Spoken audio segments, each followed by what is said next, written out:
février, mars, avril, mai. Aujourd'hui, c'est le 1er juin. C'est de ceux-là les demandes qui se tiennent debout. On va acclamer le Seigneur pour eux. Tenez-vous debout. Vous là. Ça fait 1, 2, 3, 4. 3 sœurs et un frère.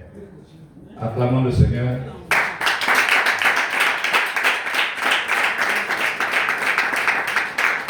Que Dieu vous bénisse. Veuillez vous asseoir. Vous avez déjà appris beaucoup de choses depuis janvier. Hein? C'est ça? Depuis janvier, ce que vous avez appris, c'est bon pour vous? Vous avez trouvé des avantages dedans? Amen. Voilà. Et si vous continuez, vous en apprendrez beaucoup de choses. Vous allez constater que votre vie va en s'améliorant, en se qualifiant. Dis Amen. Amen.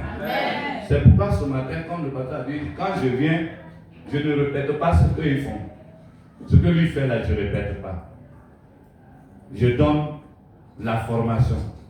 Renforce ce qu'il fait. Je renforce ce qu'il fait. Je fais ce qu'il n'arrive pas à faire. J'explique ce que lui n'a pas expliqué. Les points d'ombre. Pour que vous soyez mûrs. Vous soyez mûrs. Que vous soyez des vrais chrétiens, pas des religieux. Venir à l'église et rester stationnaire, c'est la religion. Allez, tu fais 1 mois, 2 mois, 4 mois, 3 mois. Tu ne sais pas dire Seigneur.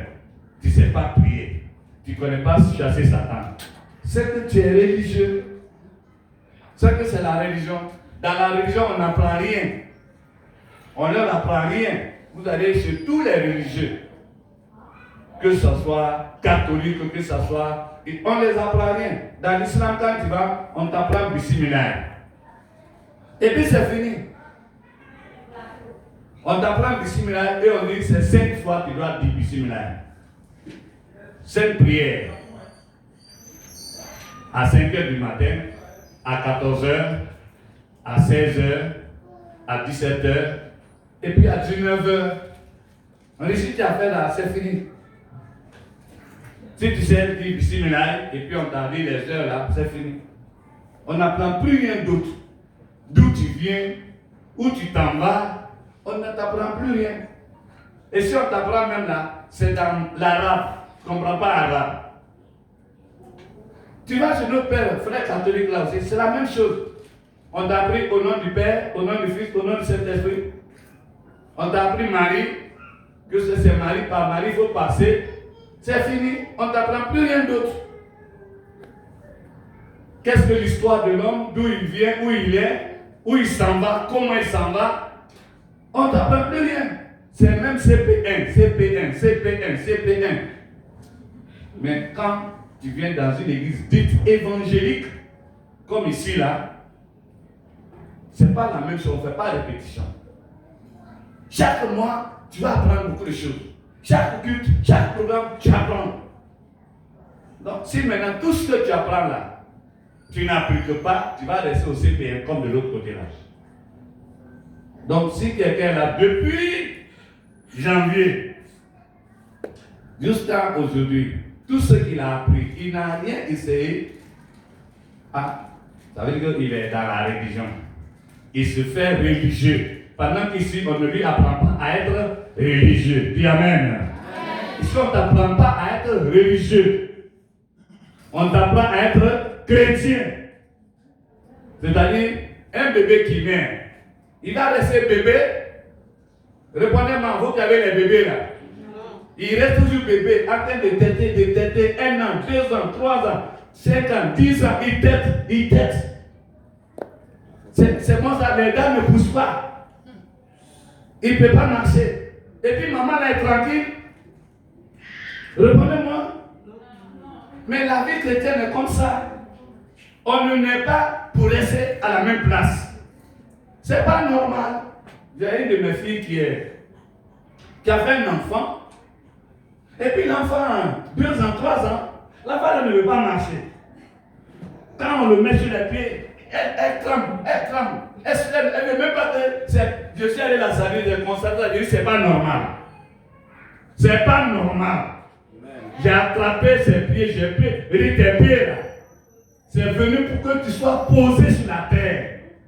À ton âge là, tu ne peux pas, tu as peur, tu es vaincu. Esprit de peur, libère. C'est pas normal. Et puis je suis parti, elle va marcher, elle doit marcher et elle va marcher. Quelque temps après, elle m'a appelé pour dire, ma fille marche maintenant. C'est normal. On ne naît pas pour rester à la même place. On ne devient pas chrétien pour rester toujours à la même place. Je ne connais pas prier. Je ne connais pas chanter. Je ne connais pas danser. Je ne connais pas donner. Je ne connais pas pardonner. Mais ça, ce n'est pas chrétien. Je parle au pasteur ce matin, Dieu l'a inspiré. Il a demandé à 2 mamans, 2 femmes de prier. Quelle est la première qui a prié? Où elle est? Voilà. Elle a prié. Chacun d'entre vous doit être en mesure de faire ça. Où est la deuxième qui a prié? Voilà. Elles ont parlé. Prier, c'est parler. La relation est établie par le nom de Jésus entre toi et Dieu. Donc, quand il y a l'occasion, il faut parler. Il faut t'exprimer. Oh ben là, je ne connais pas. Ça fait combien de mois depuis que tu ne connais pas? Donc, ça veut dire à la maison. D'abord, si tu ne peux rien dire à Dieu. Non, c'est que ça, c'est la religion. Je ne crois pas si ce que le pasteur fait ici là, c'est la religion qui vous montre. Est-ce qu'il vous montre la religion? Donc vous qui apprenez à diriger là, ce qu'il a fait ce matin, voilà le schéma de la direction. On ne coupe pas la direction, on donne un sujet, et puis on arrête, on acclame le Seigneur, on parle, et puis après on dit, non, voilà le schéma qu'il a donné ce matin. On commence par l'intercession, on évacue ça, et puis quand on doit chanter maintenant pour danser, ça c'est une autre étape. On ouvre les yeux, on danse. Quand on a fini, qu'on vient adorer les yeux, on adore, on ferme les yeux, on s'assoit ou on s'arrête. Ça c'est le schéma. Donc vous qui dirigez, c'est comme ça on fait. Si tu as commencé par l'adoration, bon il faut terminer l'adoration. Dans l'adoration aussi, on ne donne pas un sujet, on acclame, et puis on donne un sujet. Non, dans l'adoration, on dit faisons comme ça, et puis on laisse chacun faire. Quand c'est 10 minutes, 20 minutes que tu as prévu, quand les 10 minutes là sont finies, on clôture. Si on a commencé par l'intercession, on prie pour les principaux cas, selon la circonstance. On prie pour les principaux cas, les principaux besoins, selon la circonstance. On ne fait pas 1 et puis on arrête. On fait 2, on arrête. On fait 3, on arrête. Non. Ça, c'est le désordre. Quand on a fini d'intercéder, qu'on veut attaquer le diable, on continue, on attaque le diable. On présente la vie de l'église, la vie de la nation, le temps qu'il fait. On a une période d'examen. C'est normal. Peut-être ce qui reste maintenant, c'est de prier pour les femmes, c'est de prier pour les hommes, c'est de prier pour les enfants, c'est de prier pour les mariés ou bien les travaux. Ça, c'est ce qui reste maintenant. Mais voilà comment on va vivre la vie de l'église. Que Dieu te bénisse. Donc, l'église, c'est un lieu d'apprentissage et d'application. Ce qu'on apprend, on applique. Et on grandit. Mais on va rester comme ça. On ne comprend rien. On n'apprend rien. Ça ne nous dit rien. Le jour qu'on veut venir, on vient. Le jour qu'on ne veut pas venir, on ne vient pas. Ça, c'est la religion. Dis à ton frère, ici, là, on ne forme pas les religieux. Ici, là, on ne forme pas la religion. On forme les chrétiens, les voyageurs. Les voyageurs. Qui veut aller au ciel? Qui veut aller au ciel? On forme les voyageurs, les pèlerins. Ils s'en vont au ciel. Amen. On les apprête à aller au ciel. Dis Amen. Amen. Donc c'est pourquoi ce matin nous allons échanger sur le baptême. C'est un mot que vous avez déjà entendu parler là. Qui est au courant du mot la baptême? Les musulmans parlent du baptême. Les bouddhistes parlent du baptême.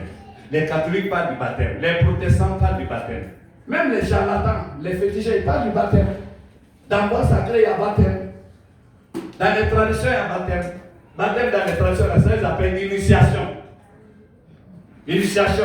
À l'ouest, il y a initiation. À l'est, il y a initiation. Au sud, il y a initiation. Au centre, il y a initiation. Au nord, il y a une. C'est ce qu'on appelle baptême. C'est l'introduction. Rentrer dans un système. Pour rentrer dans le poro, c'est un baptême. Hein? Les lagunaires, là, ils font un baptême.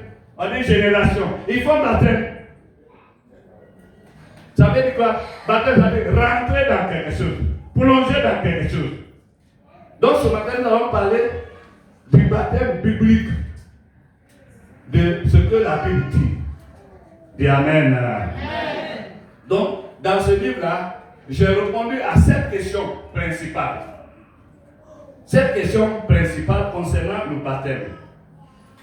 Donc, je vais faire le résumé et puis je vais exposer, puis vous allez poser vos questions. Vous êtes d'accord? Vous êtes d'accord? Acclame le Seigneur. Donc, les principales questions que je vais exposer sur le baptême, c'est premièrement, qu'est-ce que le baptême? Quel genre de baptême? Le baptême d'eau. Le baptême d'eau. Ou de repentance. Ça, c'est le baptême biblique. Et nous, on vient à l'église pour apprendre tout ce qui est biblique. Et tout ce qui est biblique vient de Dieu pour nous. Donc, on ne va pas parler de la généralité, mais on parlera de ce que la Bible dit. La deuxième question principale, c'est les principaux symboles du baptême. La troisième question, c'est la différence avec les rituels. Tout ça, vous allez comprendre. La quatrième question, c'est la différence avec le baptême du Saint-Esprit. Ensuite, cinquième question, on va répondre à la question de qui doit être normalement baptisé. Le baptême de repentance, ça concerne qui? Et enfin, qu'est-ce qu'il faut retenir en tant que chrétien, étranger et voyageur? Étranger et voyageur. Chrétien, ça veut dire étranger et voyageur. Il est dans le monde, mais il n'est pas de ce monde. Donc, ils n'ont pas le même programme. Dis Amen. Tu n'es plus dans le programme général, le programme des descendants d'Adam, le programme des êtres humains. Tu n'es plus dedans. Quand on vient à l'église, c'est pour intégrer le nouveau programme. C'est pourquoi il est important donc de nous informer, de nous entretenir, de nous instruire sur le baptême. Dis Amen. Que le Seigneur vous bénisse. Alors, première question, c'est qu'est-ce que donc le baptême d'eau? Vous voyez donc le baptême, le mot lui-même, la baptême, ça veut dire plonger, intégrer, rentrer dans quelque chose, dans un nouveau système. C'est le général. Vous voyez, dans notre tradition là, quand nous naissons, on commence à nous introduire dans notre système traditionnel. Par exemple, ceux qui sont nés au nord, quand c'est un homme, quand il va grandir, il naît dans le système. Donc on commence, dès sa naissance déjà, à faire quoi? À l'introduire dans le système poro.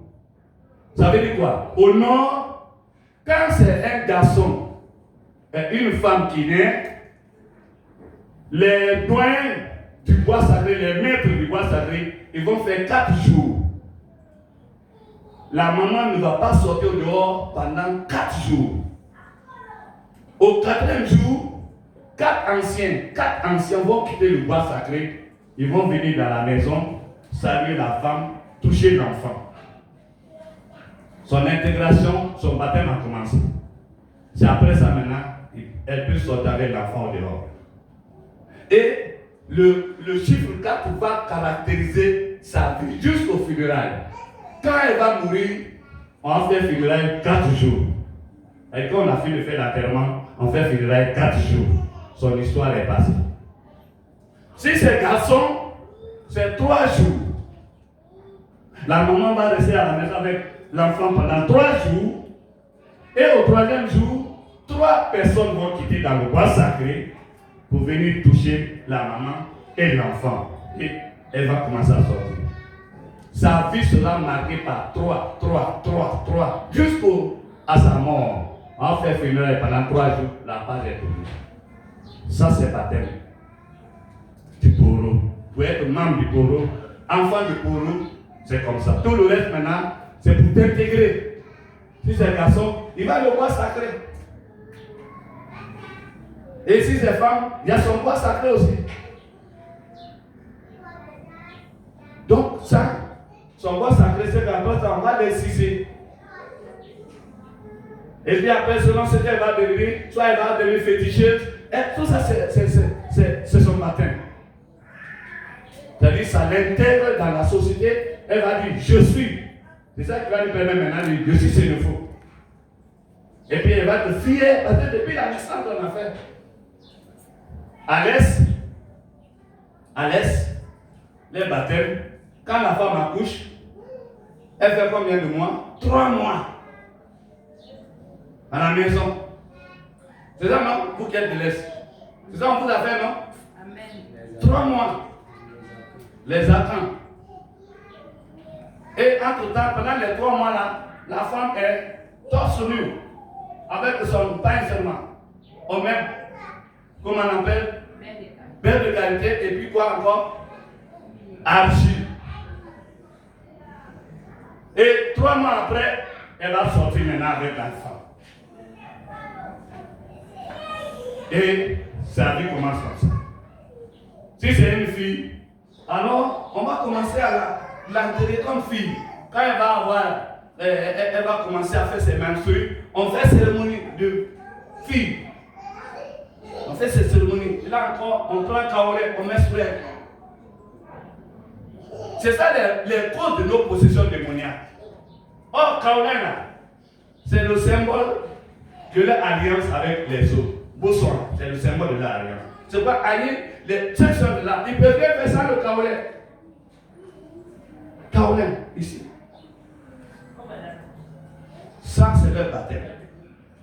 Vous prenez ceux de la lagune, les abourés, c'est leur baptême aussi. Les caractères que les peuples ont là, c'est ça. Si vous voyez que l'abouré, il a un caractère dur, c'est son baptême. Donc tous les peuples, ceux de l'Ouest, c'est masque. C'est circoncision ou excision. Si c'est garçon, c'est excision. Si c'est femme, si le garçon, c'est circoncision. Si c'est femme, c'est excision. Ça, on va faire. Si on a fait que ça n'a pas marché, on va aller ailleurs pour faire. Ça, c'est les hommes descendants d'Adam, c'est ça. Ça, c'est le baptême naturel. C'est l'intégration. C'est ce qu'on appelle l'intégration. Les valeurs tribales, régionales, raciales, ethniques sont inculquées à l'individu à partir de ça. Dès qu'il vient seulement, on le prend en charge. Ouais, c'est pourquoi, avec un certain âge, pour se détacher là, pour sortir là, ça devient problème. Est-ce qu'on va comprendre? C'est des cours académiques. Ça, là, même dans les facultés de théologie, on ne donne pas. Les gens nous donnent. Et on parle de ça, mais on ne connaît pas. Parce que si on connaissait, on allait aller en profondeur pour réveiller la conscience des gens. Pour faire comprendre aux gens qu'ils ont besoin de changement. C'est pas ce baptême s'appelle baptême de repentance. Baptême de repentance ou baptême d'eau. Alléluia. L'eau qui est le symbole du monde. L'eau, c'est un grand symbole. On dit baptême d'eau. Si on t'a mis dedans, tu es mort. Tu es enterré.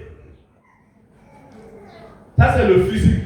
Repentance, parce que c'est un baptême de changement de comportement, de changement de mentalité. C'est pas importe les deux noms, baptême d'eau ou de repentance. Quand tu as fini de te repentir, on va t'envoyer dans l'eau pour t'enterrer. C'est là son nom, baptême d'eau ou de repentance. Bien, amen. Amen. Donc, il est donc important dans la vie chrétienne. C'est pas son origine grecque là, c'est baptismal. Baptismal, ça veut dire plonger, enterrer, enfouir. Ouais. L'homme, quand il naît sur la terre, effectivement, il l'enterre, il meurt. Quand il finit, il meurt. On l'enterre. On le baptise. Donc le baptême, c'est l'enterrement. Le changement. Quand on met l'homme dans la terre, sa nature est finie, la première nature est finie. La première manière de vivre est finie. Quand on l'a enterré là. C'est ça, non? Il ne va plus revenir vivre ce qu'il a fait ici, il a appris ici. On l'enterre, c'est fini. Donc le baptême d'eau, le baptême biblique s'appelle baptême de repentance ou de l'eau. Baptême de repentance. La repentance, c'est le changement dans la mentalité et dans le comportement. Voilà les deux choses qui sont concernées dans le baptême. Ce n'est pas le vêtement, ce n'est pas le corps, ce n'est pas le teint, ce n'est pas la race, ce n'est pas la couleur, ce n'est pas la taille, ce n'est pas la morphologie. Ce n'est pas ce qui est visible là qui doit changer. D'abord, c'est dedans de l'homme. Les deux choses essentielles de l'homme, c'est l'âme et l'esprit. Donc au niveau de l'âme, on parle du comportement.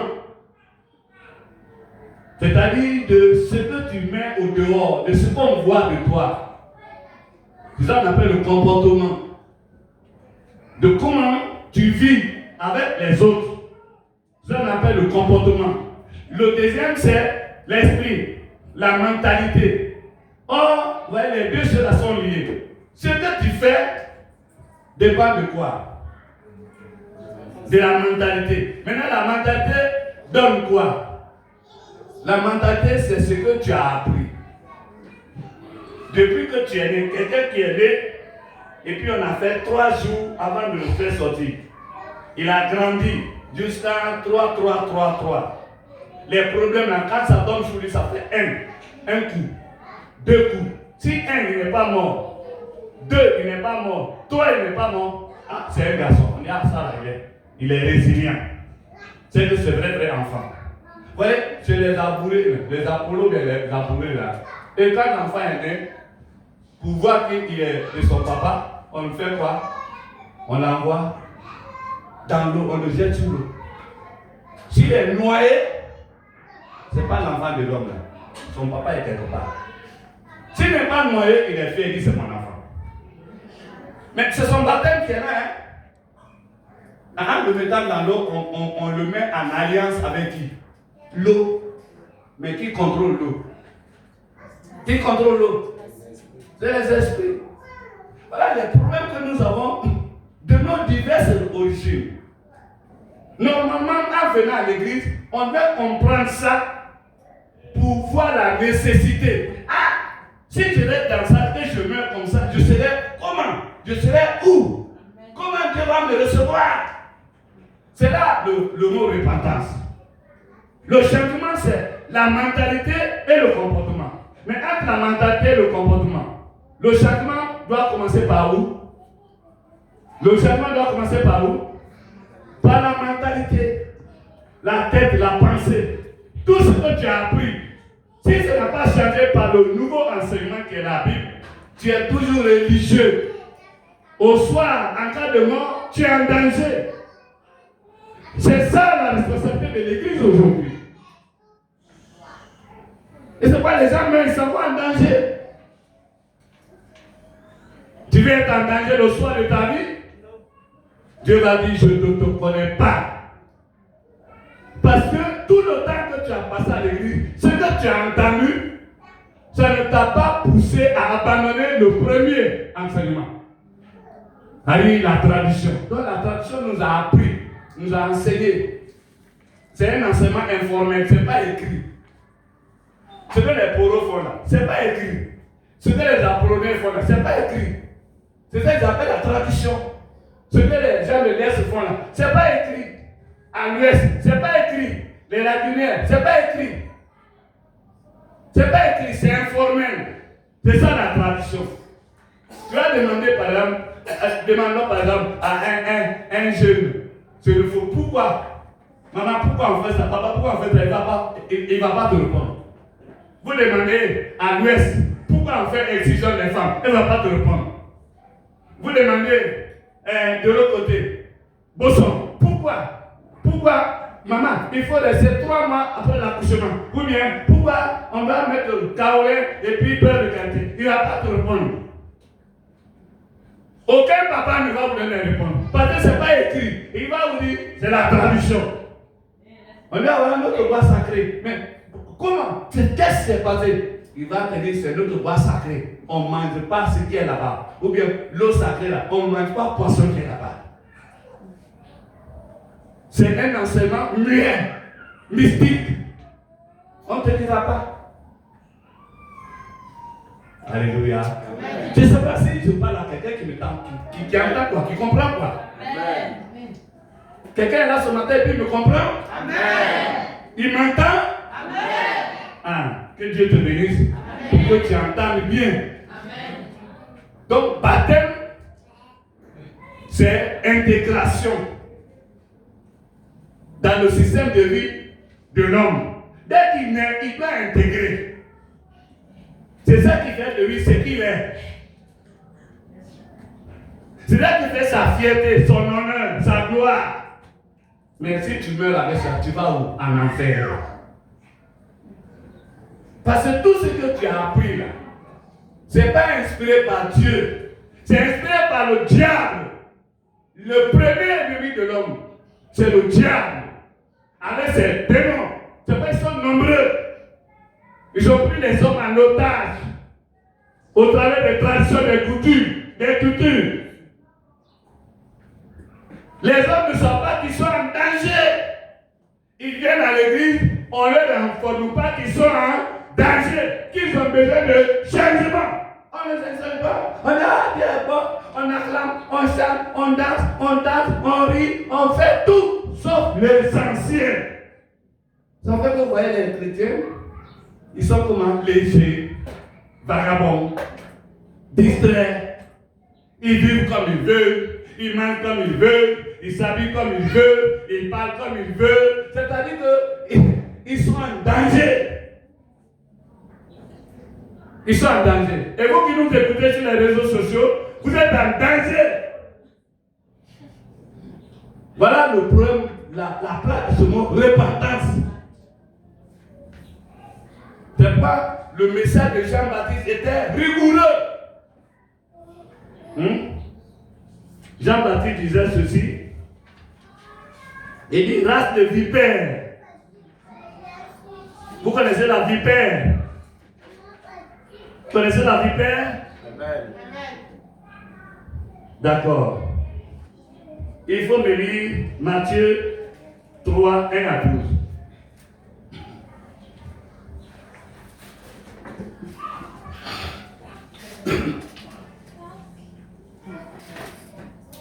Oui. Matthieu 3, 1 à 12.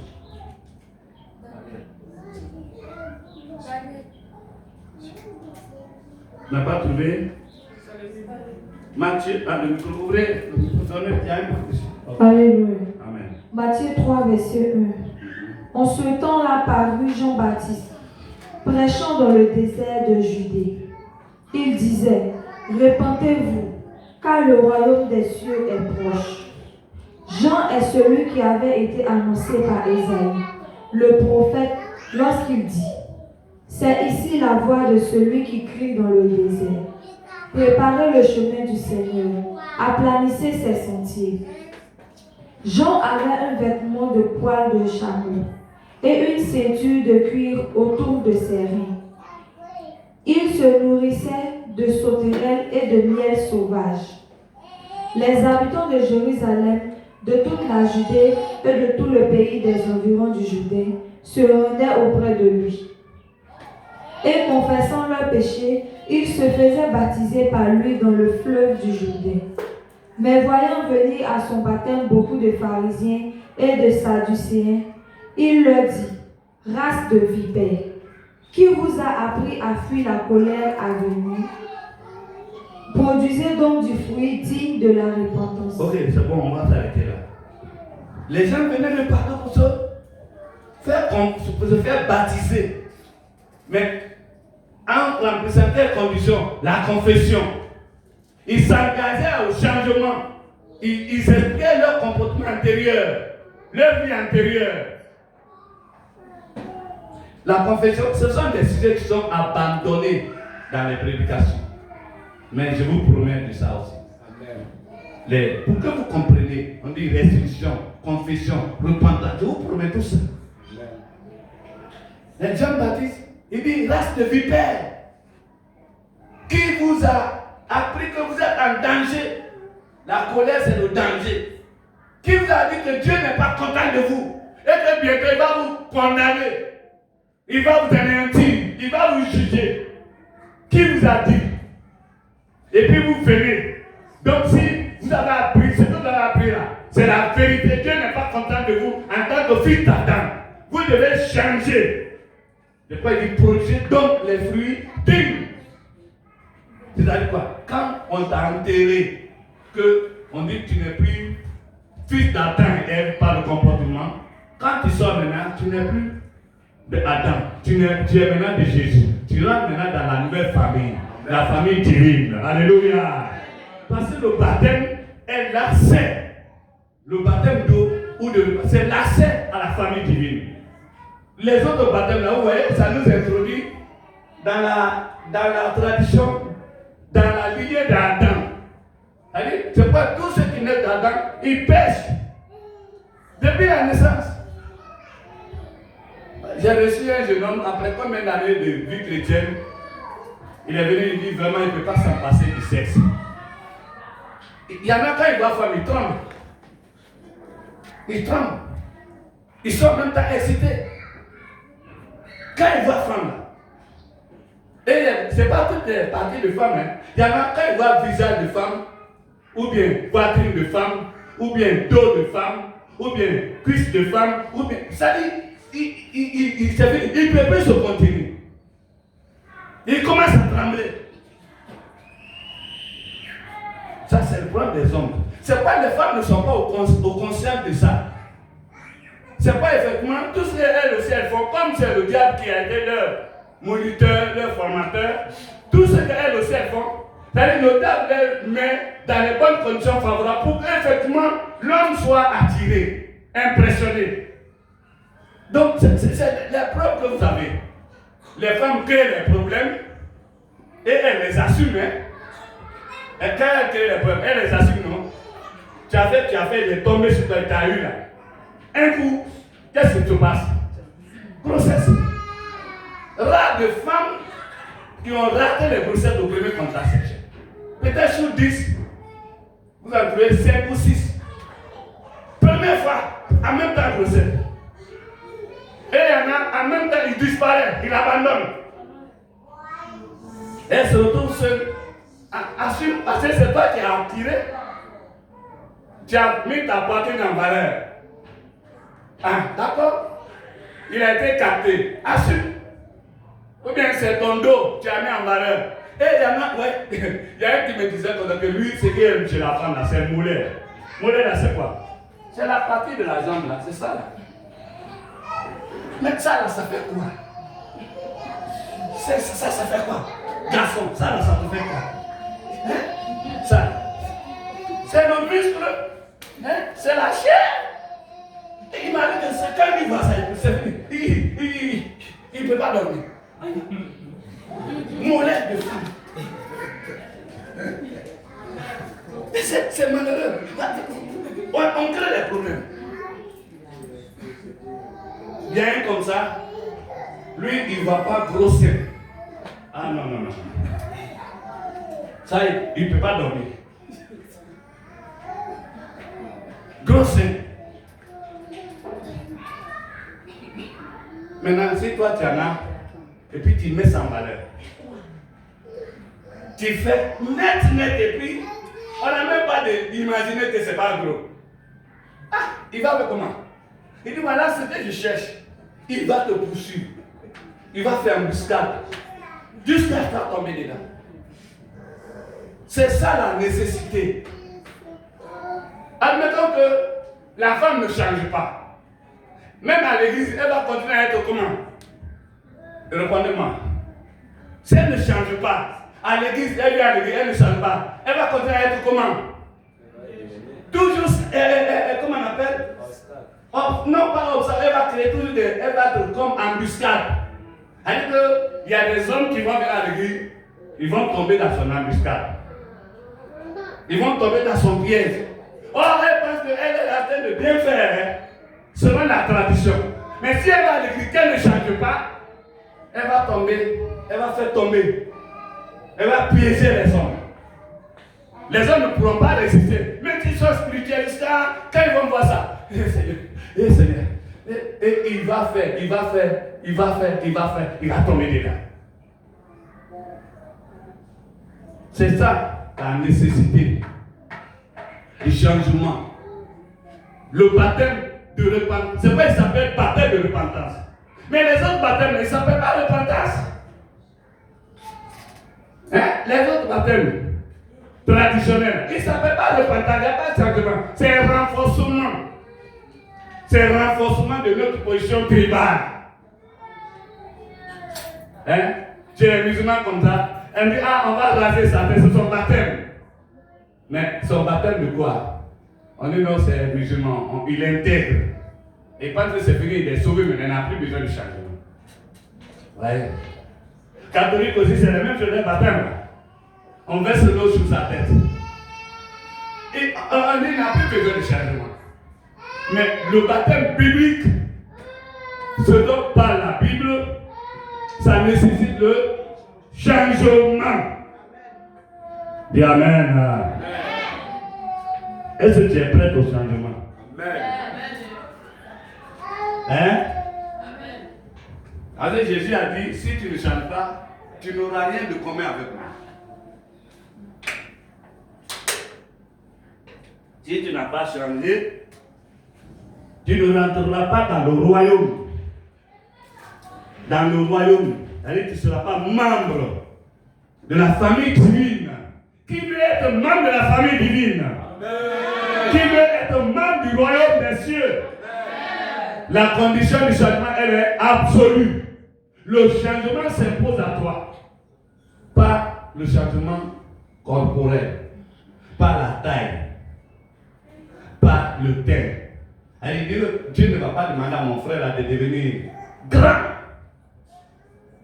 Il ne va pas demander à ma fille de devenir claire. Le changement n'est pas corporel, il n'est pas morphologique. Il n'est pas morphologique, il n'est pas linguistique. Il n'est pas au niveau du genre. Pour que l'homme devienne la femme d'abord, bien la femme. Non, c'est pas ça. C'est le comportement. La mentalité et le comportement. Dis Amen. Amen. Est-ce qu'on peut avancer? Amen. Voilà. Donc ça c'est la première question. Qu'est-ce que le baptême? Jean-Baptiste a dit changer, produisez le fruit digne. C'est-à-dire quoi? Un nouveau comportement. Une nouvelle manière de penser, une nouvelle manière de vivre. Dis Amen. Dis Amen. Vous voyez, quand j'avais accepté le Seigneur Jésus, le premier jour que je suis allé à l'église, les miracles ont commencé. Et j'ai commencé à vivre des miracles. Mais je n'avais pas changé. Je m'habillais comme un délinquant. Donc je ne m'habillais pas convenablement. Chemise d'attaque, je fais, j'attache. Portais toujours des tricots, des badets comme ça. Je n'ai pas changé. Pourtant, je parlais en langue. Je priais pour les malades. Mais Dieu va me montrer que mon comportement doit changer. Que mon comportement doit changer. Ouais. Donc le baptême, lorsqu'il n'est pas accompagné de changement, ce n'est pas baptême. C'est trahison. On t'a mouillé. Donc il y a beaucoup de gens qu'on a mouillés ici. Qui sont ceux qui sont baptisés? Baptisés. Quel genre de baptême vous avez fait? On vous a mis dans l'eau. Mais votre comportement est resté comment? Moi, il a changé un peu. Comportement. Qu'est-ce qui a changé? On t'a mis dans l'eau. Oh, le but, c'est qu'en sortant de l'eau, tu ne dois plus refaire ce que tu as fait avant. C'est en te mettant dans l'eau, tu avais une copine. On t'a mis, tu as compté avec la copine. Tu avais quoi?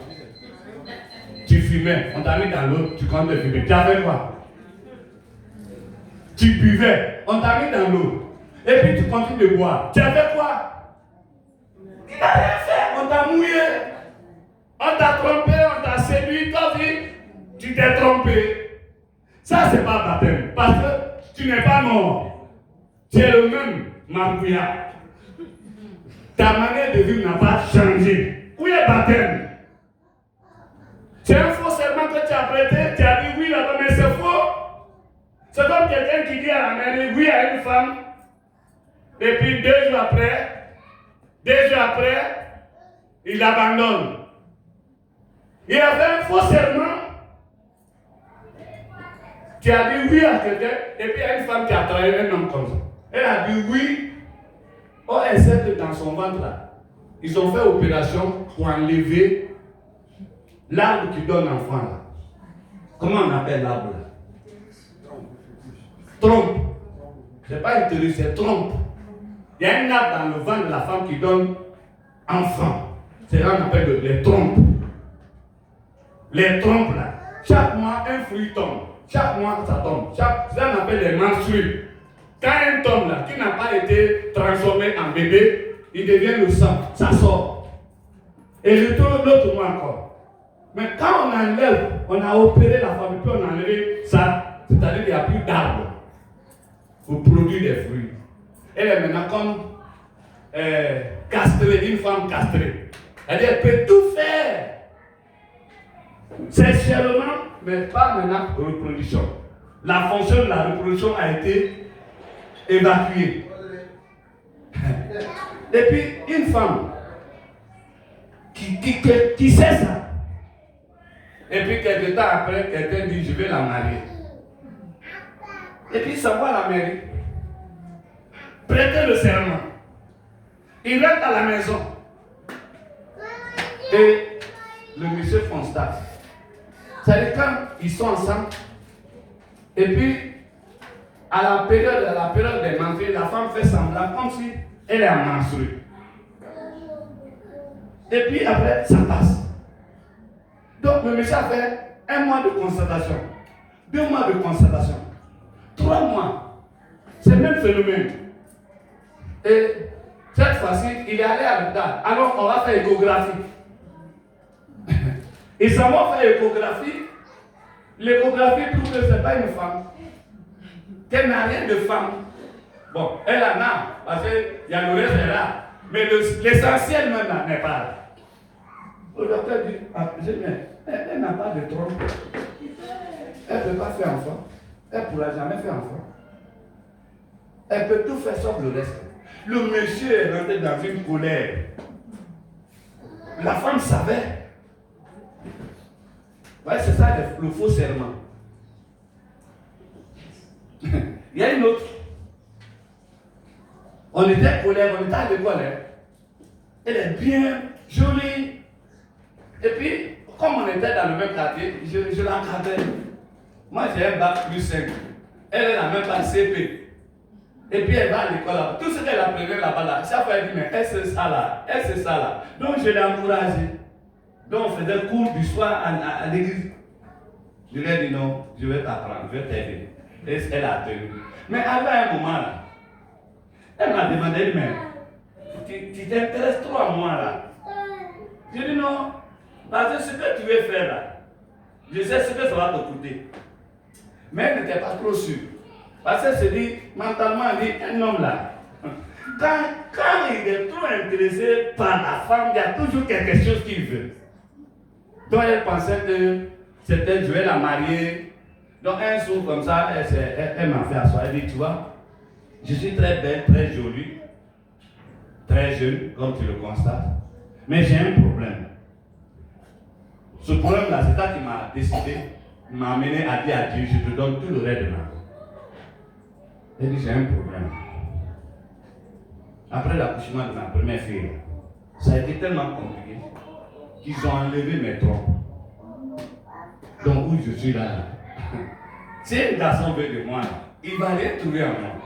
Parce que, oh, un garçon là, quand tu es femme là, c'est pour faire enfant, non? Maintenant, si ça ne peut pas faire ça là, tu vois, ça va te servir à quoi?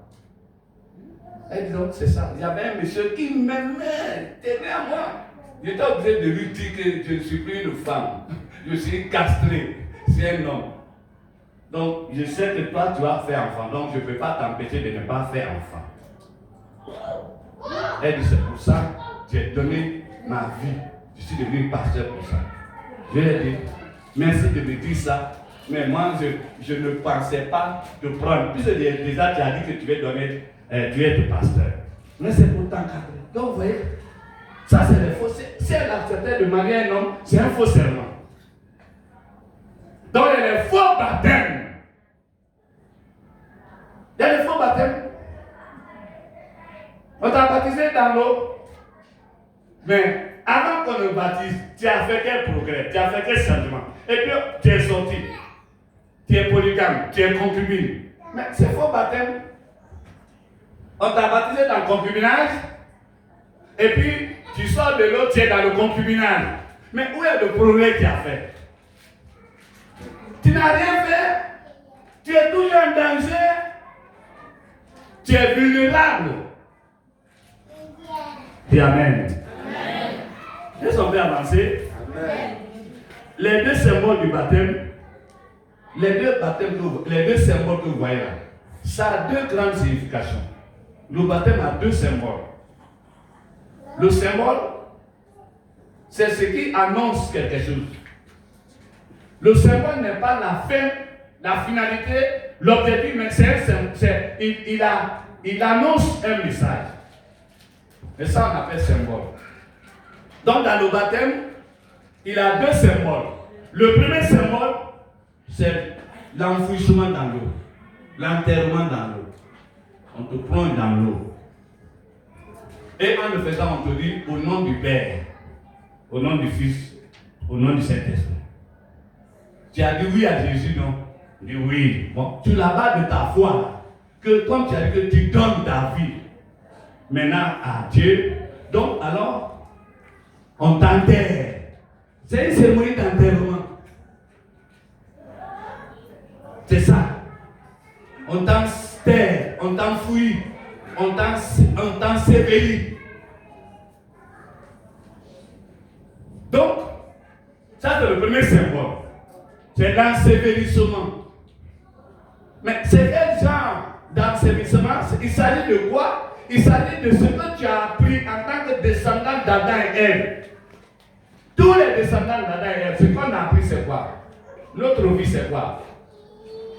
Hein? La vie des descendants d'Adam et Ève c'est quoi? C'est le péché. Merci ma fille. Tout ce qui naît d'Adam c'est des pervers. C'est les abominables. C'est ça le symbole d'incirconcision chez les Hébreux, t'avais dit. C'est les païens, c'est ça le mot grec veut dire. C'est les étrangers à l'alliance avec Dieu, c'est ça veut dire. Donc nous sommes des descendants d'Adam et Ève. Nous avons l'héritage d'Adam et Ève qui est le péché. L'héritage d'Adam, ce n'est pas la taille, ce n'est pas la forme, ce n'est pas le genre, c'est le péché. C'est le péché. Mais les descendants d'Adam ne sont pas au courant de ça. Et même quand ils viennent à l'église, ils ne sont pas au courant de ça. Ça ne les intéresse même pas. Vous voyez? Donc le premier symbole, c'est ce que ça veut dire. Il t'annonce que désormais, tu es mort dans le système d'Adam. C'est-à-dire le système du péché. Ça, on te prépare, on te donne cette information avant d'aller au symbole. Maintenant, si toi, on ne t'a pas préparé, on ne t'a pas formé, tu n'as rien appris, tu n'as rien compris, tu n'es pas d'accord, et puis on t'envoie à l'eau, on t'a trompé. Toi aussi, tu les as trompés. Ça, c'est le premier symbole. Donc, il doit produire la conscience. C'est d'abord la conscience. Tu dois te réveiller, ta conscience doit te réveiller sur les réalités, sur l'histoire, sur le passé. Et tu as compris, tu es d'accord, tu dis, ah, vraiment, je vais changer. Je vais changer. C'est pas on t'observe. Au moins 2 mois, 3 mois, 4 mois, 5 mois. Ici, là, vous faites combien de mois? 6 mois, maximum. Pour voir ton témoignage, entendre ton témoignage. Qu'est-ce que tes voisins disent? Qu'est-ce que tes connaissances disent? C'est ça le premier symbole, c'est sa valeur. Donc, ça c'est le premier symbole. Le deuxième symbole, c'est la sortie de l'eau. C'est le symbole de la germination. Est-ce que, comme nous sommes tous enfants de planteurs, c'est question d'un pays agricole. Donnez-moi un fruit que vous connaissez. La mangue. Bon, le manguier, là, quand on sème son grain, qu'est-ce qui se passe? Hein? Ça pourrit d'abord. Ça pourrit dans la terre. C'est ça le symbole, l'eau. Plongée là, ça pourrit. Et puis ensuite, il y a un miracle ou bien un mystère qui se passe. Parce qu'il change de nature. On a planté des grains de manguier, il va changer de nature et quelque temps après, qu'est-ce qui sort? C'est un bois. C'est un bois, c'est un arbre, c'est une vie qui sort. C'est ça la sortie de l'eau. Toutes les graines là, c'est le symbole. C'est la leçon qu'on devait en tirer. Maïs, vous avez enterré le grain, quelques jours après, qu'est-ce qu'il y a là? C'est un plant, c'est un bourgeon. Palmier, c'est la même chose. Riz, c'est la même chose. Tout meurt d'abord. C'est pas ce qu'on a semé qui sort automatiquement. C'est pas grain, on a mis en terre et puis grain sort. Non, c'est une autre nature. Donc, plonger, entre plonger et sortie, il y a eu un phénomène un miracle. Un phénomène de transformation, de changement de la nature. C'est ça le deuxième symbole. La nature, avec le comportement. Ce n'est plus la même chose. Ce qu'on a planté là est différent de ce qui sort. Le grain de ce qui, là, c'est à la fin de sa croissance qu'il va donner le même grain qu'on a utilisé pour planter. C'est ça, non? Voilà. Ça, c'est les deux symboles du baptême. Maintenant, quelqu'un qui n'a rien appris et compris de tout ça, on s'en va. Il est fumeur. Il est resté fumeur la nuit dans l'eau. Avec l'odeur de tabac. Et puis il sort de l'eau avec la même odeur. Il va continuer à fumer. Là, ce n'est pas un vrai baptême. C'est un faux serment qu'il a prêté. Ça, c'est les deux symboles qu'on trouve dans le baptême. Amen. Pourquoi Jean-Baptiste criait fort? Qui vous a appris la colère à venir? Produisez donc des fruits dignes de louange et dignes de repentance. Et ne vous mettez pas à dire en vous-même, nous sommes comme ça, nous avons comme ça. Non, il dit, c'est pas ça. Donc, elles sont bien avancées. Ok. Ensuite, la différence avec le rituel. Le rituel, c'est la formalité.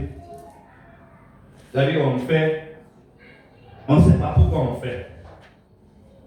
L'essentiel, on a vu les autres, on dit, nous, si on veut faire. C'est ça le rituel. Mettre quelqu'un dans l'eau, sans qu'il ait appris, sans qu'il ait compris, c'est un rituel. C'est pourquoi ça ne change pas le caractère. Il ressort, il a la même chose là. Ça, c'est le rituel. Le baptême de repentance n'est pas un rituel. Ce qui est dans la Bible, ce n'est pas rituel, ce n'est pas formalité. C'est le changement, le produit du changement. On fait quand on est engagé au changement. On veut changer de statut. C'est-à-dire le premier statut, c'est descendant d'Adam. C'est un statut pervers. On veut changer pour rentrer dans le royaume des cieux. C'est pas que je dis, repentez-vous. Le royaume des cieux est là, descendu, au milieu de vous. C'est lui Jésus, le royaume là. Il est venu nous recruter. C'est comme une locomotive. Pour voyager, on a besoin de quoi? On a besoin de quoi? D'engin de se déplacer. Tu veux voyager, tu veux aller à Paris. Il te faut quoi? Il faut passeport, ça c'est la préparation. Pour aller à Paris, il faut demander visa, il faut réponse, il faut ainsi de suite. Ça non? Quand tu as un visa maintenant, il faut bien. C'est ça, hein? Tu as carnet de vaccination, tu as assurance, tout ça. Ça c'est la préparation. Maintenant, nos jours maintenant, tu as besoin, de quitter ta maison pour aller à l'aéroport. Tu vas marcher? Non. Tu as besoin d'un engin. Ensuite, arriver à l'aéroport, tu laisses l'engin là, tu laisses tout le monde maintenant, tu t'embarques. Et puis quand tu as traversé la frontière maintenant, tu n'es plus en Côte d'Ivoire. De l'autre côté maintenant, tu peux faire des achats en euros. Et puis les prix de là-bas, de l'autre côté là-bas, ce n'est plus les prix d'Abidjan. Ça, c'est prix à l'international. Ce que tu payes à 500 francs à Abidjan, à 1000 francs de l'hôpital, là-bas, on va te dire combien? 10 000 francs. Petite tasse de café que tu prends chez le monsieur là, à 500, là-bas, on va te parler de 5 000 francs. Tu n'es plus en Côte d'Ivoire. Tu es étranger maintenant. C'est ça que Jésus est venu faire. Donc l'église, c'est le lieu où on se prépare pour avoir le visa, les documents au complet. Ça veut dire, le royaume des cieux, il a dit quoi? Le royaume des cieux est présent, il est descendu. C'est lui, il est venu nous recruter. Et les préparatifs, là, c'est dans ça qu'on appelle la repentance. Oui, amen. Donc c'est ça la différence entre le baptême, qui est, veut dire repentance, changement de comportement, et le rituel. Le rituel, il n'y a pas de changement. Le musulman, là, il a dit, Bismillah, il n'y a plus rien d'autre. Il n'y a plus un autre programme, on va le dire. On dit, c'est un prière, si tu as respecté ça. Deuxième loi fondamentale, l'islam, on dit, bon, c'est quoi? Ramadan. Si tu peux faire les 30 jours, tu as fait ça, c'est bon. Et puis, troisième loi, on dit, bon, il faut faire les aumônes. Et puis après, si tu as les moyens, il faut aller à la Mecque. Si la fin de faire ça, c'est fini. Il n'y a pas besoin de changement. Mais nos frères catholiques aussi, c'est la même chose. Si tu as appris à dire au nom du Père, au nom du Fils, il n'y a plus rien d'autre. On dit non, si tu veux t'aller ça, il faut passer par Marie. Ça veut dire, quelle que soit la situation, on va dire Marie, oh Marie, Marie, Marie, Marie. Et puis Marie n'a jamais entendu. Marie n'entend pas. Parce que Marie est morte. Marie n'entend pas. Où elle est là, elle n'entend pas. Tes pleurs, tes cris. La seule chose, le seul que Dieu a donné pour avoir des relations bilatérales. Bilatérales, vous savez ce que ça veut dire? Bilatéral, ça veut dire entre deux personnes. Dans le foyer, c'est relation bilatérale. À l'église, c'est relation bilatérale. Entre nous, c'est relation bilatérale. Mais entre nous et Dieu, chacun de nous doit avoir une relation bilatérale. Dieu te parle, tu lui parles. Mais tout ce qui passe par Marie, c'est unilatéral. Il parle.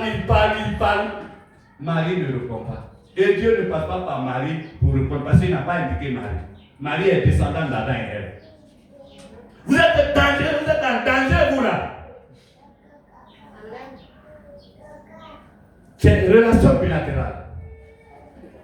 Donc le baptême d'eau nous introduit dans la nouvelle relation que Dieu veut faire avec chacun. Qui veut entrer dans la relation avec Dieu? C'est le but du baptême.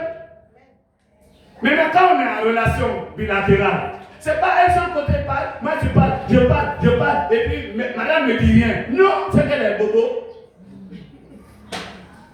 Donc si elle est bobo, je suis obligé de faire quoi? D'utiliser les signes. Maintenant si je fais les signes, elle ne parle pas. C'est qu'elle n'est plus là.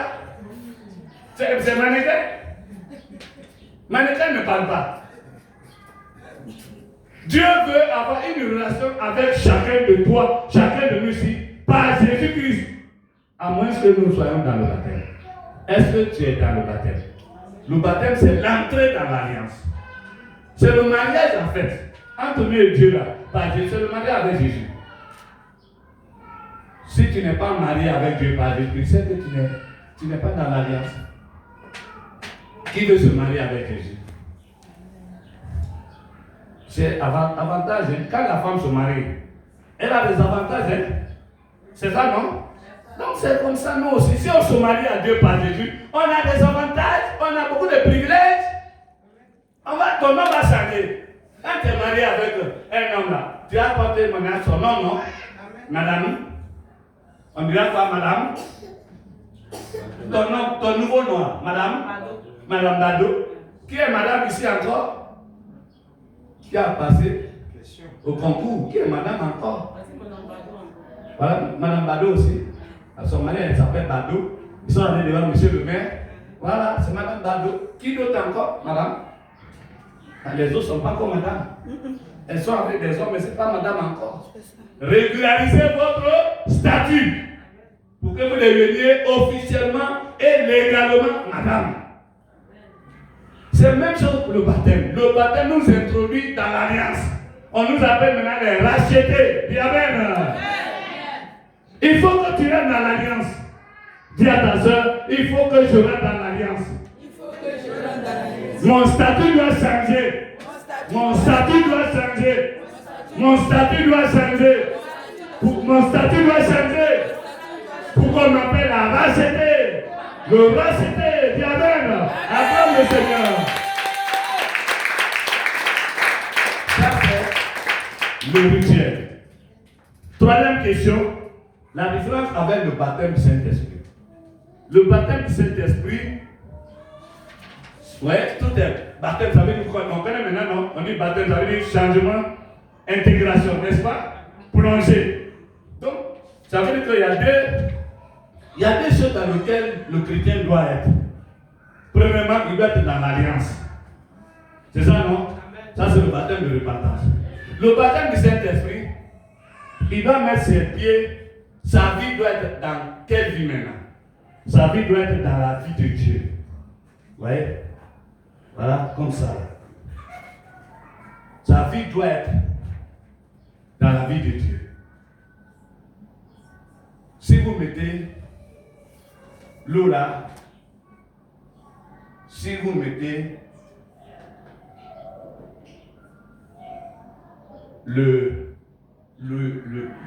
l'orange dans ça là, ça va devenir comment? Ça va devenir orange. C'est ça, non? Ça va devenir orange. Si vous mettez le bleu, ça va devenir bleu. Si vous mettez le noir, ça va devenir noir. Ouais, la couleur de l'eau est prête à prendre toutes les autres couleurs, à se marier avec toutes les autres couleurs. C'est comme ça le Saint-Esprit. Ça, c'est comme le Saint-Esprit. Quand l'homme, l'esprit de l'homme, est plongé dans ça, dans l'esprit, c'est ça qu'on appelle le Saint-Esprit. Il devient esprit. On dit là, le Saint-Esprit, ça qu'on appelle le baptême ou la plénitude du Saint-Esprit. C'est quand nous commençons à écouter la parole de Dieu, la parole de Dieu qui est le Saint-Esprit, puisque entre mon esprit et l'esprit de Dieu, c'est des valeurs, ils sont un. Le souffle de vie de l'homme vient de qui? Ça vient de Dieu. Le Saint-Esprit, c'est qui? C'est Dieu. Donc quand tu reçois le Saint-Esprit en écoutant la parole, en l'acceptant, donc tu deviens un. Tu es fusionné. C'est ça le baptême du Saint-Esprit. Et lui, il commence dès le jour où tu as pris l'engagement d'obéir. Il y en a qui ont parlé à langue le même jour qu'ils sont venus à l'église. Ils ont commencé à manifester. Ils ont parlé à langue. Dans une langue, ils ne comprenaient pas. Il y a d'autres qui ont commencé à manifester le don de puissance le même jour qu'ils sont venus à l'église. Il y a d'autres qui ont commencé à manifester le don de révélation. Le même jour, ils ont commencé à obéir. Tout dépend de l'état de notre cœur. Le cœur, c'est l'ouverture. C'est comme vous voulez recevoir quelqu'un. Si vous n'ouvrez pas entièrement la porte, comment il va faire? Tu as dit oui, mais tu ouvres la porte à moitié. Lui-même, il va faire comment? Il va s'efforcer pour... Il ne va pas forcer. Toi, tu n'as pas ouvert la porte.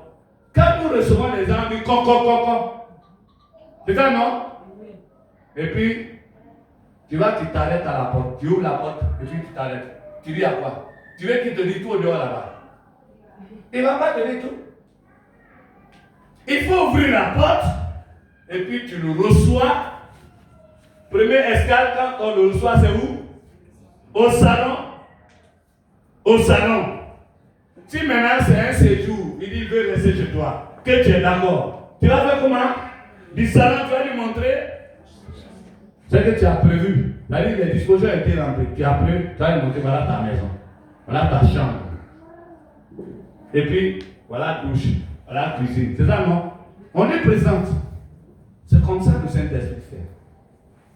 Il fait d'abord, le concorde du Saint-Esprit, c'est par la parole que tu entends. D'abord, la Bible dit, si vous entendez la voix du Seigneur, qui est l'évangile, et que vous avez ouvert entièrement la porte, il va rentrer manger avec vous. Et amen. Il va rentrer pour vivre avec vous. Il va se fondre avec vous. Parce que vous avez les mêmes origines. Ton souffle de vie sort de ce Dieu-là. Et c'est ça le Saint-Esprit. Lui, au commencement, quand Dieu a formé la famille, il a soufflé un souffle de vie. C'est le Saint-Esprit là, c'est ça. C'est lui-même maintenant qui se décide maintenant de venir habiter avec toi, vivre avec toi. C'est ça qu'on appelle le baptême du Saint-Esprit. Lui, vous voyez, il ne met pas trop de temps pour agir. Quand il descend, il devient propriétaire. C'est ça, c'est. Donc dès qu'il a l'argent, il ne se comporte pas dans ta vie comme un étranger. Alléluia. Quand le Saint-Esprit, une fois que tu l'as accepté, il ne se comporte pas dans ta vie comme un étranger. Il commence à jouer son rôle. Alléluia. C'est comme ça se passe normalement. Je l'ai reçu en juin, un dimanche. Après lui avoir ouvert la porte, c'est-à-dire que j'ai dit ce que je pensais. J'ai dit à Dieu, si tu as changé mon cœur, je te donne le reste de ma vie. Je serai pour toi un professeur de foi. Si je te dis que je ne vais plus toucher des femmes, j'ai menti. Mais si je dois voir les cuisses d'une femme, c'est que j'ai quitté devant monsieur le maire. Et puis après, je lui ai dit, mon premier enfant, que tu vas me donner là, je lui donnerai le nom d'Israël. Ça veut dire que mon premier enfant, c'est quoi? Je veux un garçon. Ça, c'est le premier contact, c'est parler comme ça. Parce que on m'a dit que ce que je vais demander, on m'a dit que c'est Jésus qui est l'intermédiaire, qui établit les relations. Donc, par Jésus, je me dis maintenant, tout ce que je vais dire à Dieu, il entend, il va faire. Alléluia. Donc voilà, mon premier contact, c'est que j'ai appris et ce que j'ai fait. Donc, il a fait le premier miracle. À la sortie de l'église, il a opéré le premier miracle. Il m'a délivré du tabac, qui était une obsession pour moi. Le lendemain matin, il a guéri un enfant. C'est fini, hein? Les miracles ne se sont plus arrêtés. C'est fini. Et partant de ça, je lui ai dit que, comme je lui ai dit que si je dois voir les cuisses d'une femme, c'est que j'ai quitté devant le monsieur le maire. Donc, j'avais une copine à la maison, on dormait dans la même maison. C'était la femme de mon oncle. Dès que je suis venu, première chose à faire, c'est à elle, j'ai dit, dans mon voyage là, j'ai rencontré quelqu'un qu'on appelle Jésus-Christ. Oh, nous on est au courant de Jésus déjà par l'islam. Par l'islam, on connaît Jésus. Prophète Isa, on le connaît. J'ai dit à la fille, je suis rentré en voyage, j'ai fait la rencontre avec Jésus. Et je lui ai dit que je lui donne le reste de ma vie maintenant. Que si je dois pouvoir les cuisses d'une femme maintenant, c'est après monsieur le maire. Donc, ce on faisait ensemble, je lui ai tout dit, j'ai dit la vérité. Donc, la femme me regarde. Elle me regarde. Elle dit, lui comme ça là, il peut laisser 100 femmes. On verra. Il dit d'accord, on verra. Nous deux là, on verra. Après moi, vers toi maintenant. Jamais. Elle dit d'accord. Comme les femmes sont inspirées par le diable, les temps de là, elle va commencer à faire embuscade. Embuscade. Vous connaissez embuscade, non? C'est un piège. On a l'habitude de faire à la maison quand il n'y a personne. Dans les hôtels quand il y a l'argent. Dans les maisons inachevées quand il n'y a pas l'argent. Dans les maisons inachevées quand il n'y a pas d'argent. Donc elle dit pour l'autre, c'est pas possible, il ne peut pas. Donc elle va faire embuscade. Première embuscade. Un matin, tout le monde est parti. Et puis elle se fait passer pour une femme qui a règle douloureuse. Et il y a des femmes, quand il y a règle douloureuse là, tout le monde est au courant. Parce qu'elle va crier, elle va pleurer. On va venir la saluer, Yako. Donc ce jour-là, elle va faire. Et puis, j'entends. Hé! Oh, oui, non. Aïe.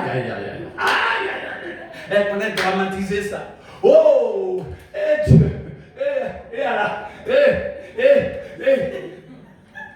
Nouveau chrétien. Je viens avec ma Bible. J'ai ouvert la porte.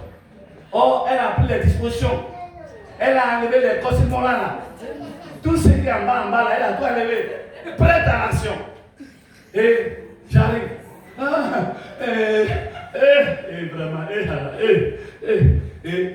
je m'approche. Je dis, tu as mal au ventre. Oh, à l'école, à l'église, j'ai appris que ce que je vais prier pour les malades là, tout ce que je vais dire à Dieu par Jésus va faire. Donc, je connais, on a dit de prier pour les malades. Donc, moi je viens pour prier pour elle. Elle est malade.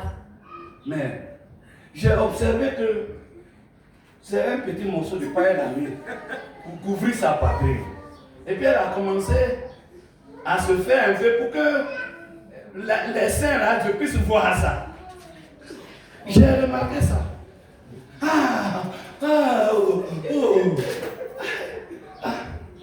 J'ai déposé ma Bible. Je suis allé dans le lit, puis elle était à terre. J'ai pris le lit, et le drap. Je suis versé sur elle. J'ai versé sur elle. Je l'ai couvert. Et puis je dis maintenant, si tu as mal au ventre, je vais prier pour toi. Mais si c'est l'autre là, j'ai dit à Dieu que je ne veux plus voir plus de femmes tant que je n'ai pas quitté devant monsieur le maire. Tu es malade, je vais prier pour toi. Quand j'ai dit ça, elle avait les yeux. Elle m'a regardé. Elle avait tout. J'ai pris ma Bible. Là, je voyais que tu étais malade. Donc, je m'en vais. Je suis sorti. Je dis, Seigneur, merci. Tu m'as préservé. C'était un embuscade qui était là. Quand quelqu'un du Saint-Esprit, Dieu lui parle. Dieu lui parle. Il parle aussi. Dieu l'entend. On a fait 1 mois, 2 mois. Dans ça là. J'ai dit à mon pasteur, il dit, la femme qui est à la maison là. Il dit, ouais, ta soeur là. Il dit, oui, c'est ma soeur. Mais ce n'est pas ma soeur seulement. Voilà ce qu'on a fait dans le passé. Depuis avant au village. Et voilà, quand je suis revenu, ce qu'on fait. Mais moi, j'ai rencontré Jésus et j'ai dit à Jésus que si je veux voir les filles d'une femme, j'ai quitté devant monsieur le maire. Je ne vais plus. Elle me harcèle à la maison. Viens, on va faire. Je dis, je ne vais plus. Parce que ce n'est pas pour moi, ça c'est occasion. Quand je lui ai dit ça, il a mis sa main sur sa tête. Parce qu'il pensait, je dis, c'est la femme du petit frère de ma maman. Il dit, mais il ne pouvait pas penser quoi. C'est notre héritage là. C'est l'héritage de la tradition. Dans ma tradition là, tout ça c'est femme. Dans ma tradition là, c'est maman qui est femme. Les enfants que ma maman fait là, c'est là qui est femme pour moi. Les autres là, c'est pas femme. Hein. Quand une occasion se présente, je ne demande pas ton statut. C'est nièce là, c'est tante là, c'est grande sœur là, c'est cousine là. Ça, d'ailleurs on dit cousin là, c'est fait pour qui? Cousine, c'est fait pour qui? C'est pour moi. Donc je ne criais pas. Ouais, ma mentalité doit changer. Dieu dit, ça c'est le péché.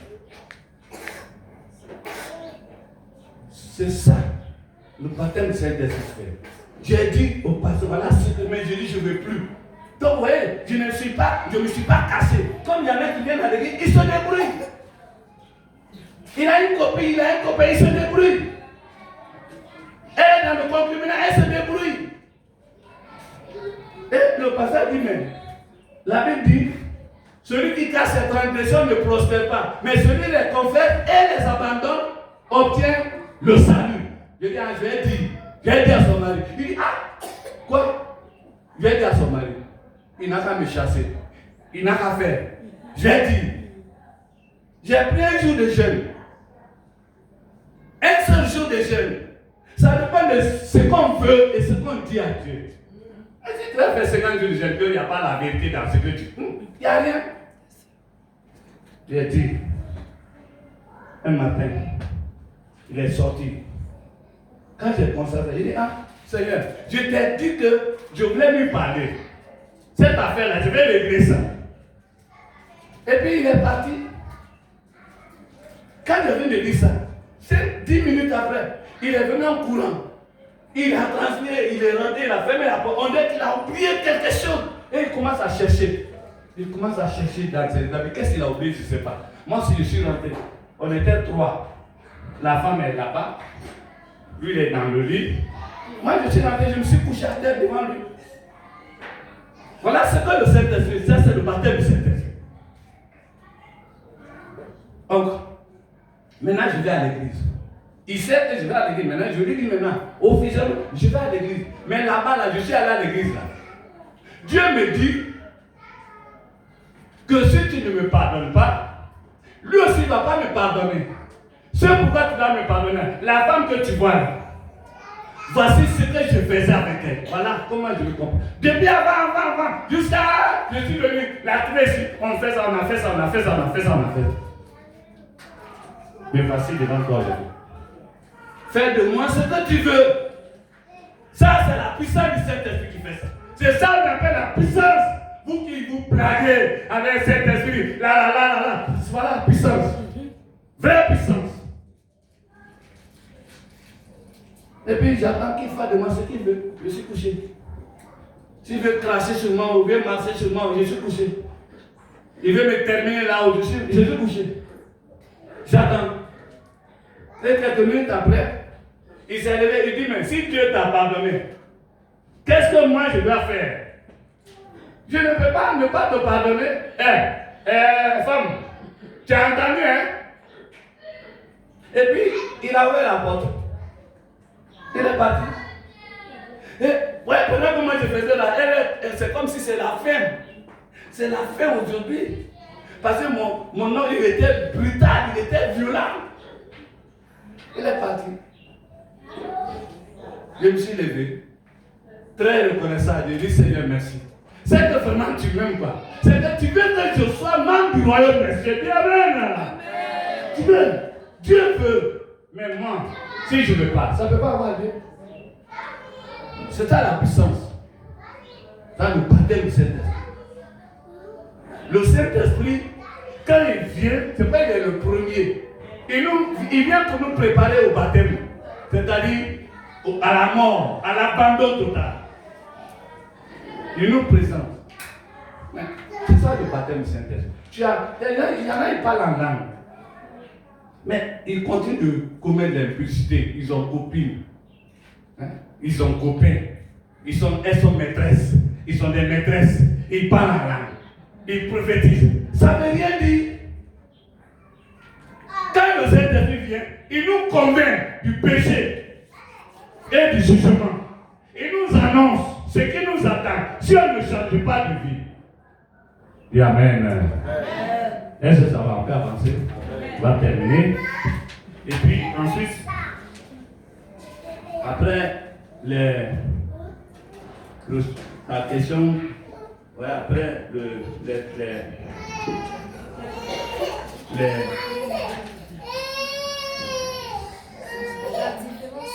la différence, voilà, après les différents maintenant, qui doit être baptisé? Voilà, vous avez maintenant ça. Qui doit être baptisé? C'est celui qui a été apprêté, moralement et mentalement. Moralement et mentalement. Il a été apprêté. On est convaincu maintenant, on s'en va, on va avec lui. Ouais. Mais quand on a fait précipitamment, il y a problème. Comme les enfants aujourd'hui à l'église, ils veulent la foule. Donc, 2 heures, on va le baptiser. Il y en a même, c'est une semaine. Il y en a même, c'est un mois. Il a appris quoi? Il a compris quoi? Il est d'accord avec vous quoi? Et puis tu t'en vas. Et quand la sortie, il organise le festin de Pierre. Je dis, on va manger, il a été baptisé aujourd'hui. Elle va faire, c'est quel baptême ça? Tu as été trompé, ouais. Donc, c'est pas n'importe qui va être baptisé. N'est-ce pas? Les déviations du baptême. Dans le baptême, là, les déviations, c'est quoi? Il y en a qui font baptême des bébés et enfants. Ça, c'est une déviation. Ça veut dire qu'ils n'ont pas compris quoi. Bébé, là, il a pris quelle décision? Ensuite, baptême des polygames. Quelqu'un, il a 2 femmes, 3 femmes. Et puis, on dit qu'il est baptisé. C'est quelle tromperie? Ou bien baptême des concubins. Il est avec une femme, il n'y a aucune garantie. Il n'y a pas d'autre. Il n'a même pas fait d'autre. Les parents même ne le connaissent pas. Et la femme aussi, elle est tranquille dans ça. Mais c'est dangereux. Et puis on t'a baptisé. On t'a trompé. Qui a été baptisé s'il est dans le concubinage? On t'a trompé, hein? Et puis c'est un faux baptême. Un faux baptême. Même si tu as fait baptême, on dit que c'est le Saint-Père ou bien l'apôtre Marcouya qui t'a baptisé. C'est un faux baptême. C'est pas trompé. Et tu es dans le concubinage, tu es avec ton concubin. Lui aussi, il a été baptisé. Vous deux. Et vous venez ici. Vous êtes là. Vous êtes le pasteur. Quand vous avez été baptisé, vous allez faire le cours normalement. Mais il va vous engager à aller voir les parents. Est-ce que les parents sont contents? Mais là, donc tu n'es plus concubine. Ça, c'est pas concubinage. Tu es à l'avant-dernière étape de la prestation du serment. Ce qui reste maintenant, c'est la régularisation. C'est ça la repentance. Le mariage que vous allez faire là, c'est régularisation. Pour vous mettre à jour devant Dieu. Toutes les promesses que Dieu vous avez entendues là, quand vous allez honorer Dieu par ça là, ça va commencer à vous atteindre. Donc, ça là, ce n'est pas une affaire de beaucoup de moyens. Vous pouvez faire un jeudi à 4. 4 personnes, un témoin. Vous allez voir, monsieur le maire, c'est fini. Le maire ne va pas dire, où sont tes parents? Où est ta maman? Non. C'est témoin. À 4. Il y a 2 autres, 3 autres. C'est ça le serment. Donc on ne va pas baptiser les concubins. Qui a une concubine ici qui a été baptisée? Est-ce qu'il y a une concubine qui a été baptisée ici? Bien un concubin. Donc, il y a une autre qui est dans le concubinage. Ton mari vient? Il ne vient pas encore. Donc il faut qu'il y ait contact entre toi et le pasteur pour voir ton mari. Il faut que tu remplisses les conditions pour que tu sortes de ce concubinage. Si tu ne fais rien, tu ne dis rien, il fait même 20 ans avec toi, faire des enfants, après un matin, il te laisse, il va par une autre femme. À longueur de journée, il y a des gars qui font ça. À longueur de journée, je connais une soeur, 3 enfants avec un monsieur. Il a laissé ses pour aller marier deuxième femme à Yamoussoukro. Je connais un autre policier. Et sa première femme, ils ont fait 5 enfants. Il a pris deuxième femme. C'est avec deuxième qu'il est allé faire mariage. Et les hommes sont, tu vois. Donc, il faut voir le pasteur. Ça doit faire partie de tes principaux sujets. Seigneur, mon statut doit changer. Vous avez des enfants? Vous avez fait combien de temps ensemble déjà? 5 ans déjà, c'est trop. Si jusque-là, 5 ans, elle n'arrive pas à se prononcer pour dire, ah, cette femme-là m'a convaincu. Donc il faut voir ça. Il faut que ton comportement soit convaincant à la maison. Tu as déjà posé ce besoin là? Tu as déjà posé le problème de doc là? Hein? Tu n'as pas encore parlé de ça. Tu es là seulement. Tu manges seulement. Tu dors. Tu penses que c'est des gloire à Dieu, quoi. Ma fille, il ne faut pas s'arrêter à ce niveau-là. Pasteur, il faut s'occuper de ça. Merci. Qui d'autre? Baptisé dans le concubinage. Il est là, il vient ici? Il ne vient pas. Vous avez des enfants? Combien d'années déjà? Pasteur, il faut voir ça. Le pasteur connaît le concubin là? Non. Pasteur, il faut voir ça.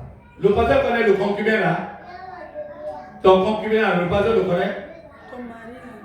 Hein? Il le voit, mais est-ce qu'il le connaît? Parce que le pasteur n'est pas encore arrivé à la maison. Hein? Tu connais son mari, mais il ne connaît pas le pasteur. Il faut présenter le concubin à ton mari, à ton pasteur. Le pasteur va créer une relation pour vous aider.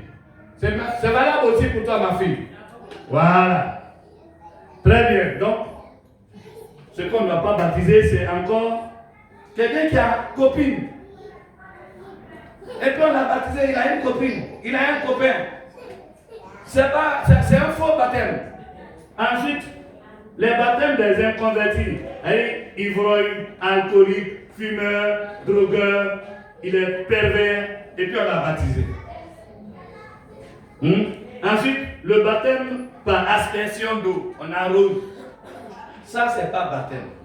C'est pas biblique. Ensuite, le baptême des morts, des malades. On dit, comme il est sur le point, on ne sait jamais, il va mourir, on en va. Ça, c'est le faux baptême. C'est beau, ce faux baptême. Voilà les déviations. Amen. Donc, c'est pourquoi dans les préparatifs, on s'informe de ceux qu'on est en train de préparer. Et on observe, on leur donne des instructions. Comment ils doivent se comporter pour arriver là. Voilà. Et c'est pourquoi il y a l'encadrement. C'est pourquoi le pasteur vous rend visite. Sauf qu'il y a des gens chez qui il ne connaît pas encore. Le pasteur ne connaît pas chez qui. Hein? Qui le pasteur ne connaît pas chez lui? Ou bien sa femme, ou bien l'ancien. Parce que c'est son ouvrier qui est là. Qui ne connaît?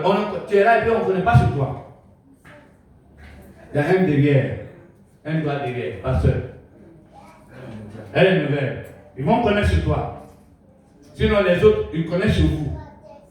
Quand ils vont chez vous, ne vous cachez pas. Posez clairement vos problèmes. C'est pour vous soutenir dans la prière. C'est pour vous orienter.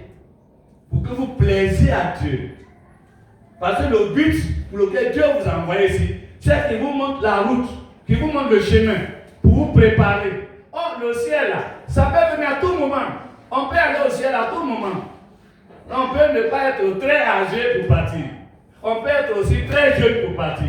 On peut aussi être âgé pour partir. C'est Dieu qui a le programme. C'est pas il faut se préparer. Dis Amen. Est-ce que tu es là? Tu es venu pour te préparer pour aller au ciel. Acclame le Seigneur. On doit se préparer. Donc, que Dieu vous bénisse. Que Dieu vous bénisse. Vous êtes fâchés, hein? Il y a fâché? D'accord? Alors, on va s'arrêter là. Et puis, certainement, vous avez quelques questions à demander. Sinon, tout le détail est écrit. Oui? Qui voulait demander quelque chose? Question. Donnez-leur le micro. Oui? Première question. Papa, moi, ma question, c'est que comme pour moi, là, j'ai fait... D'autres. Non, j'ai fait avant de faire d'autres. Tu as fait le baptême avant de faire la dot. Oui, c'est pourquoi je te dis. C'est pourquoi je te dis que tu as fait le baptême d'eau avant le changement de comportement. Maintenant, ce qui te reste maintenant, comme c'est maintenant tu es en train de comprendre, alors tu dois voir le pasteur. On dit il fait programme de formation des nouveaux noms. Il y a des gens qui ont été déjà baptisés, qu'on fait le recyclage. On leur apprend la vie chrétienne proprement. Ce qu'on ne t'a pas donné là-bas avant le baptême, maintenant lui il est là pour vous donner ça. Il ne va pas te rebaptiser. Alors, si tu as fait baptême christianisme céleste, là, on va te faire nouveau baptême. Si tu as fait baptême catholique, on va te faire nouveau baptême. Si tu as fait baptême de branhamisme, on va te faire nouveau baptême. Donc, si tu as fait déjà le baptême d'immersion, seulement, tu n'étais pas prête. Donc, c'est pourquoi il vous a demandé maintenant de faire d'autres. Ensuite, vous allez à la mairie. C'est la réparation. Ça, c'est la réparation. Donc, il va vous donner le cours théorique, mais la pratique, là, tu ne vas pas être plongé dans l'eau. Ça peut aller. Merci beaucoup. Autre question? Oui, maman?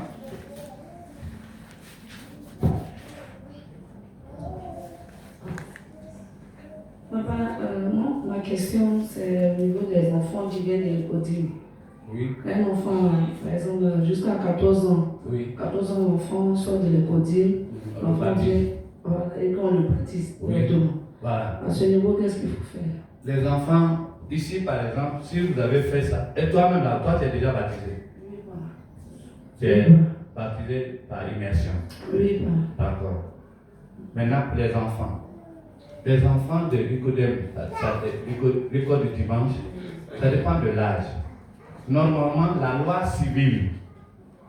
civile ivoirienne reconnaît que quand un garçon, un jeune a 18 ans, il peut voter. C'est ça, non? Il peut se marier, il peut être député. L'Église devait concevoir ça. Avec 18 ans, c'est un âge de responsabilité.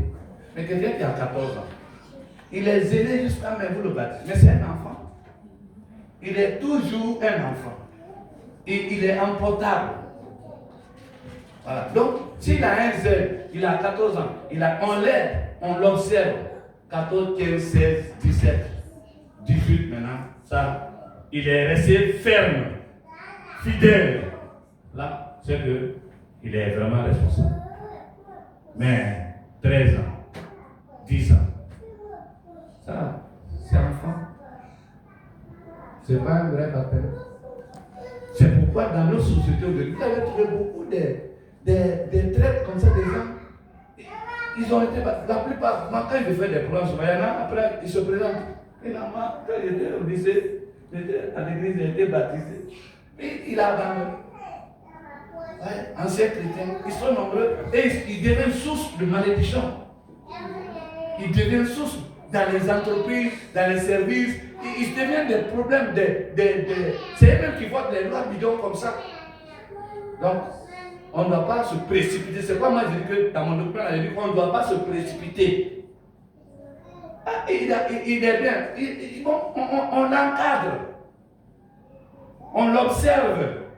Il n'a qu'à traverser ce tas de feu où l'enfant est exposé. Mon fils, il a maintenant 26 ans, mais quand il devait être baptisé, il a dit non, papa, attends-moi d'abord. Je ne suis pas prêt. Juste à celui maintenant, il dit je suis prêt. Ils l'ont baptisé.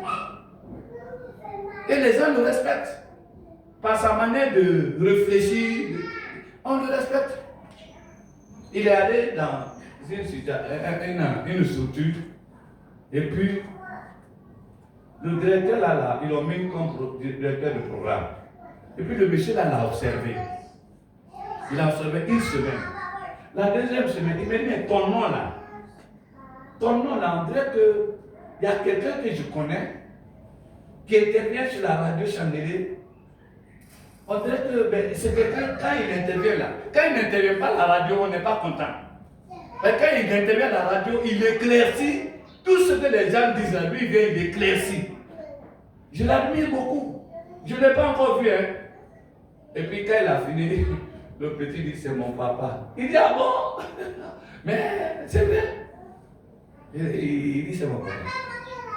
Ah, c'est vrai. Donc, c'est pourquoi on ne se précipite pas. Je ne me suis pas précipité. Je ne l'ai pas forcé. Quand il a dépassé les 18 ans, 19 ans, 22 ou 23. Tout ça, il venait au programme. Hein. Il lit, mes livres là, il lit. Des fois, il apporte sa contribution.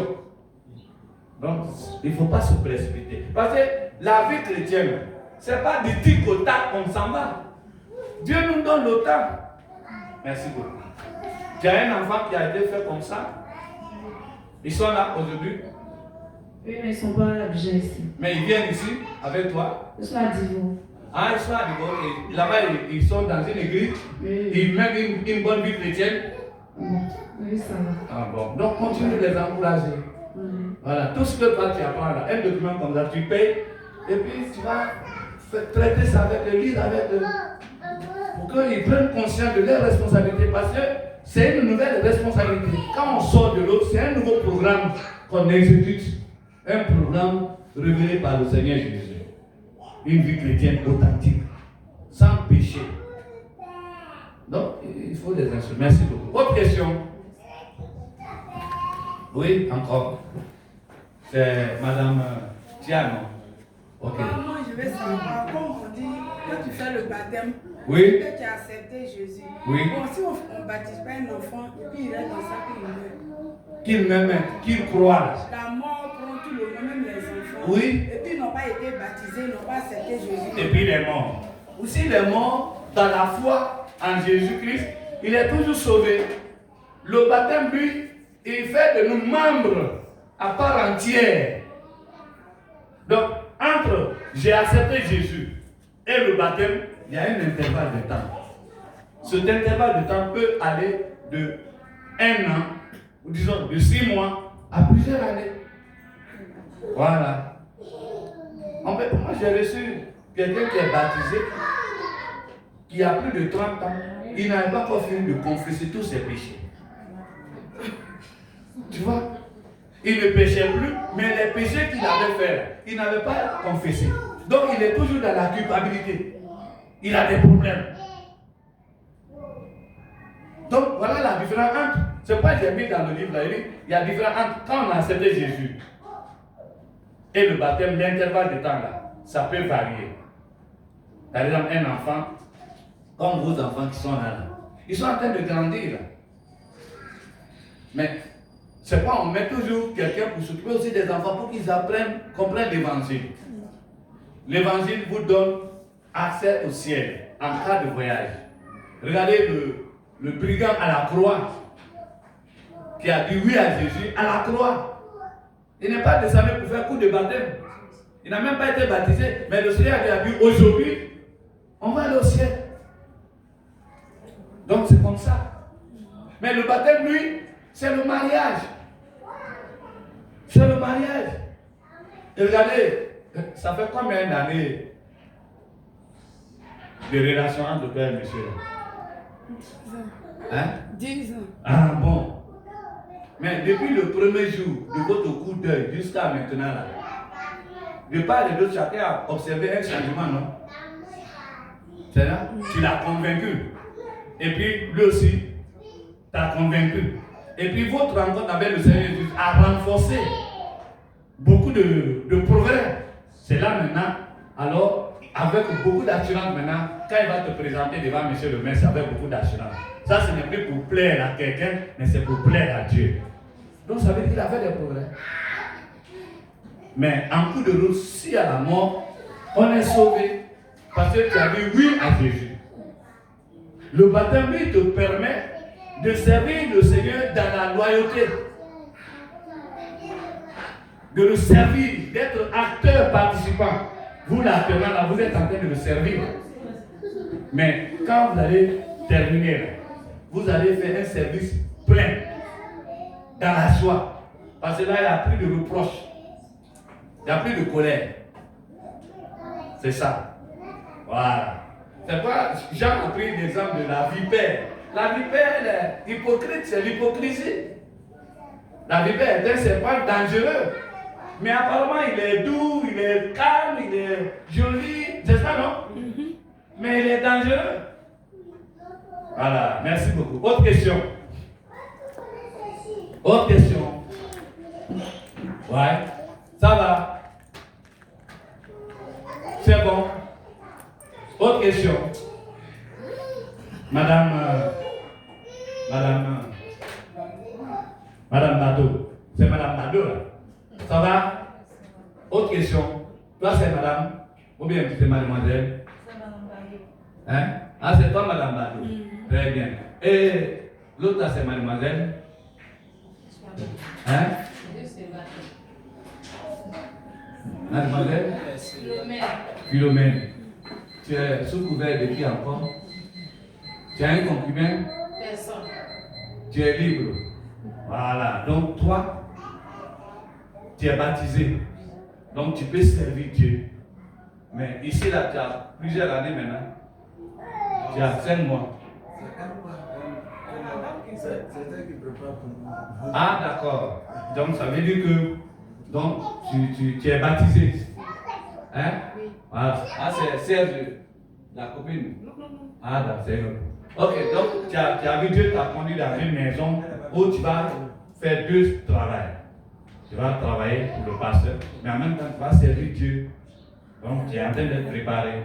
Merci beaucoup. Oui, ton voisin, mon frère, et toi? Hein?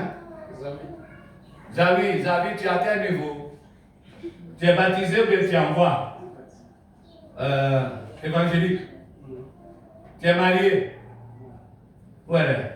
Tu es dans le concubinage ou bien dans le coutumier? Hein? Elle est là? Mais elle vient ici? Quand elle est là, elle vient? Là, lui, il est nouveau. Ah, mais tout à l'heure, j'ai demandé le nouveau, il n'a pas réagi. Il y a un nouveau. Ok. Ah, des janvier maintenant. Ok, d'accord. C'est son premier culte.